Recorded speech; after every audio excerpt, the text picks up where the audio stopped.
আসসালামু আলাইকুম বন্ধুরা, সঙ্গীতা ব্লগে স্বাগত জানাই। আমি চলে যাচ্ছি আমাদের ওটি স্টাফের দেবানিতাদির বিয়েতে। এই দেখুন আমাদের গাড়ি চলে এসছে। স্যার তো খুব খুশি গাড়ি দেখে। হ্যাঁ, স্যার চার চাকা খালি বলছে মা 4 চাকায় যাবো। এই যে ফাইনালি আমরা চললাম, আমরা সব চেপে গেছি, পেছনে সব ভাইরা আছে। এই যে আমরা চললাম, দেখুন স্যার দারুণ খুশি। এই কথা বলতে বলতে এই যে দেখুন আমরা চলে এলাম বিয়ে বাড়িটা খুব সুন্দর, ইয়েগুলো লাইটিংগুলো করেছে, খুবই সুন্দর লাগছে দেখতে। সাত কিন্তু বিয়ে বাড়ি থেকে নেমেই কিন্তু ও আগে খাবার সন্ধান করতে লেগেছে। সারাক্ষণ ও কিন্তু বলছে আমার খিদে পেয়েছে। এই যে দেখুন ও কিন্তু বিয়ে বাড়িতে কোথায় প্যান্ডেল ও কিন্তু খুঁজে নিয়েছে।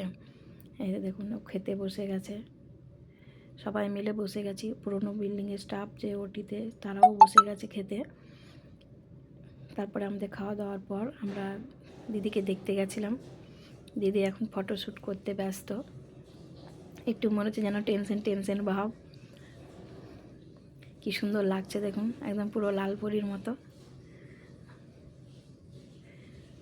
তারপরে আমাদের দিদির সঙ্গে দেখা করার পরেই আমরা চলে এলাম বর দেখতে। কোনো দিনও মানে হিন্দু বিয়ে বাড়িতে কোনো দিনও বর টাইমে আসে না, কিন্তু এই বরটা কিন্তু তাড়াতাড়ি চলে এসেছে দেখছি। বরের খুব হাসি মুখ। তারপরে চলে এসেছি আবার আমরা খেতে বসেছিল শান্তনু, এরা সব আলাপন্দা, এরা সব খেতে বসেছিল, সেখানে চলে এসেছি।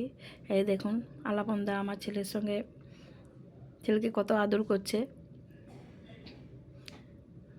সমানে কিন্তু ওরাই আমার ছেলেটাকে নিয়ে আদর করছিল,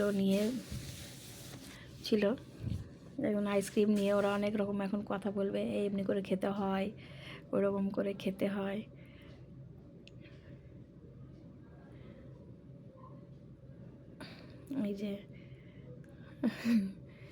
এই যে দেখুন সাদও ওদের সঙ্গে সঙ্গ দিচ্ছে। তারপরে এরা খেতে বসেছে। তারপরে আমাদের নিউ বিল্ডিংয়ের যে ওটিতে সেই দিদিরা এই যে খেতে বসেছে। এবার খাওয়া হয়ে গেলেই আমরা কিন্তু বাড়ির জন্য রওনা দেব। এই যে দেখুন আমরা চলে এসেছি, এই যে দিদিরা খাচ্ছে। এবার আমরা চলে যাব বাড়ি। বাই বাই বন্ধুরা, ভালো থাকবেন, সুস্থ থাকবেন।